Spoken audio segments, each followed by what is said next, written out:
Так, у нее попустил синдром жара. У нее голова болит. Так, а вот вернусь. А под тілді көрсетіңіз. Язык. Вот желтым.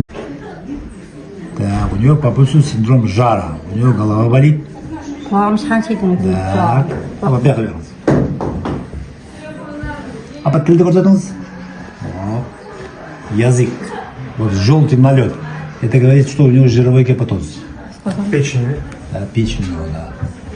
Гемоглобин сейчас ничего, видите, гемоглобин? Гемоглобин 130-120 у него. А вы басыңыз қалай ауырады апа? Мынадан былай қарайды, бүйтіп ана ұйғаны ұстап тұрды, мына құлағым әлем қатып қалды, шаншиды онша. Құспайсыз да көңіліңіз айнымай ма? Шамын шаншиды. Бүгінгі жазылғасы ба очередке? Жоқ, бүгін келдім, Көрінуге бас па тек қана? көрінуге.